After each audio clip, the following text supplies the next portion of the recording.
Olá, aqui é a professora Monique Maia dos Santos e essa é a nossa aula de História sobre a Primeira República, pós-abolição, identidade e raça.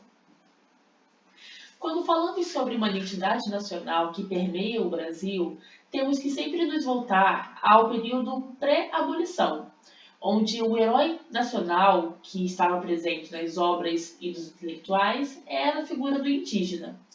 E é nele que nós encontramos nosso mito fundador, presente, por exemplo, na escola romântica, onde tinha o nacionalismo como principal corrente. E nessa corrente nós tínhamos a valorização da natureza e o resgate ao passado. Uma corrente do romantismo que esteve muito presente no território brasileiro foi a corrente do indianismo, já que o romantismo, feito aos moldes europeus, tinha como herói nacional um cavaleiro dentro do contexto medieval. E já em terras brasileiras, o nosso herói brasileiro seria então a figura do indígena. E nós temos presentes nesse século XVIII a figura do bom selvagem, esse indígena simpático e que permeava a sociedade dentro dos moldes ali da nação pré e pós-abolição. E também, além das obras que nós temos dentro do romantismo, do indianismo, temos também dentro a representação do indígena dentro das artes plásticas. E alguns expoentes, nós temos, por exemplo, o autor Victor Meirelles e Rodolfo Amoedo. Dentro da literatura, os principais expoentes se fazem com o nome de José de Alencar e Gonçalves Dias. Uma representação do indígena dentro dessa escola indianista, temos aqui a imagem da obra O Último Tamoio, de Rodolfo Amoedo, 1883.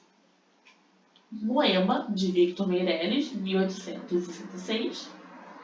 E uma outra obra de extrema importância também, aqui no caso não seria uma obra plástica, mas dentro da corrente indianista nós temos o Guarani, do autor José de Alencar, que foi publicado em 1857.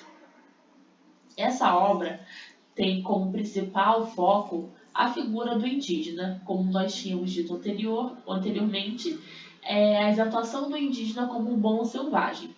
Aqui nós separamos um trecho que os alunos irão analisar da obra, vamos voltar aqui, da obra O Guarani. As altas montanhas, as nuvens, as catadupas, os grandes rios, as árvores seculares, serviam de trono, de dossel, de manto e cetro a esse monarca das selvas, cercado de toda a majestade e de todo o esplendor da natureza. José de Alencar, livro O Guarani, capítulo 4, 11, a obra O Guarani. Então, esse trecho que nós trouxemos aqui é uma fonte que retrata muito bem essa questão do bom selvagem e do expoente máximo do símbolo nacional, que era o indígena, ali nos meados do século XIX até o final do mesmo século.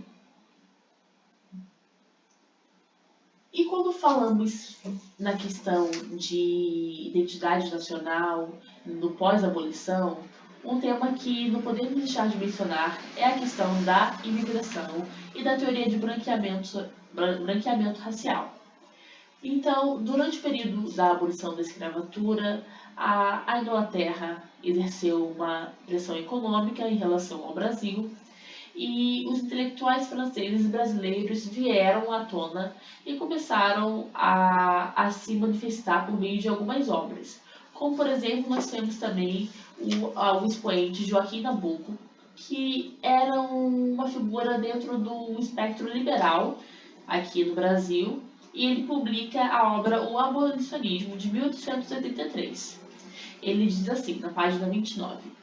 Porque a escravidão arruína economicamente o país, impossibilita o seu progresso material, corrompe-lhe o caráter, desmoraliza-lhe os elementos constitutivos, tira-lhe a energia e a resolução, rebaixa a política, habitua-o ao servilismo, impede a imigração, desonra o trabalho manual, retarda a aparição das indústrias, promove a bancarrota, desvia os capitães do seu curso natural, afasta as máquinas, excita o ódio entre classes, produz uma aparência ilusória de ordem, bem-estar e riqueza, a qual encobre os abismos de anarquia moral, de miséria e destituição, que do norte ao sul margeiam todo o nosso futuro. Página 29. Então, durante o processo do pós-abolição, temos então a substituição da mão de obra escrava, que até então era restrita aos escravizados vindos do continente africano e seus descendentes que foram nascidos em território americano. E um outro ponto principal que nós temos quando falamos do lugar do negro dentro do pós-abolição é a questão do branqueamento racial. Em 1911, ocorreu em Londres o primeiro Congresso Universal das Raças. E dentro desse congresso, temos o principal representante brasileiro, que foi o doutor, o médico e antropólogo físico João Batista de Lacerda, que foi a Londres com o seu auxiliar Roquete Pinto e apresentaram um trabalho a respeito da mestiçagem dentro do território brasileiro. Aqui nós temos também uma imagem da Redenção de Cã, que foi um quadro pintado pelo autor Modesto Brocos, em 1895. Nessa obra podemos ver 3 gerações de diferentes raças aqui representadas. Ao canto esquerdo nós temos a figura de uma mulher idosa, negra retinta, com as mãos elevadas ao céu. No centro, nós temos a figura de uma mulher mulata, mestiça.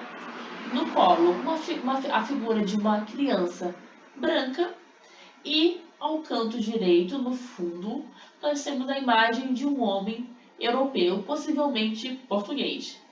Então, a premissa desse Congresso Universal das Raças, onde o médico João Batista de Lacerda foi advogar a favor, foi que eles tinham a teoria do branqueamento racial, de que em 3 gerações, ou em 100 anos, o Brasil, através da miscigenação, sairia de uma população. Em 1930, nós temos a figura de Getúlio Vargas ascendendo ao poder por meio de um golpe dentro da República de Café com Leite, que também era outro nome da República Velha, ou Primeira República, que é o conteúdo que nós estamos tratando aqui nessa aula. A República Velha teve sua origem em 1889, ali logo após a abolição da escravatura, e perdurou até 1930. Com Vargas ao poder, a estrutura rural se modificou em uma estrutura predominantemente urbana e industrializada, além de um dos projetos de Vargas ser de extrema modernidade em relação à cultura e à indústria brasileira também. Quando falamos de modernização, a questão do negro como papel fundante da economia e sociedade brasileira, nós temos que o modernismo, um movimento artístico que teve como início em 1922 na cidade de São Paulo, teve como objetivo uma ruptura com modelos de artes anteriores. E esse modelo predominava a questão de valorização nacional e cultural. Getúlio Vargas e intelectuais, como por exemplo Jorge Amado, Raquel de Queiroz e Cândido Portinari, estavam imersos dentro desse movimento artístico que tinha como objetivo retratar o Brasil e o brasileiro como de fato eram. E não. Dentro do movimento modernista temos a exemplo o Cândido Portinari, que com a obra O Mestiço, de 1934, buscava retratar a figura do mestiço brasileiro e o seu papel dentro da sociedade brasileira pós-abolição. Um outro expoente que não fazia parte necessariamente do modernismo, mas que procurava inserir a figura do negro em um papel fundante da economia brasileira foi a obra Casagrande e Senzala, do sociólogo e historiador Gilberto Freire, de 1933. Dentro dessa obra, Gilberto Freire predomina o uso do mito das três raças, onde, para o autor, a sociedade brasileira vivia um paraíso racial, já que para ele, todo brasileiro, mesmo alvo de cabelo loiro, traz na alma, quando não na alma e no corpo, a sombra ou menos a pinta do negro.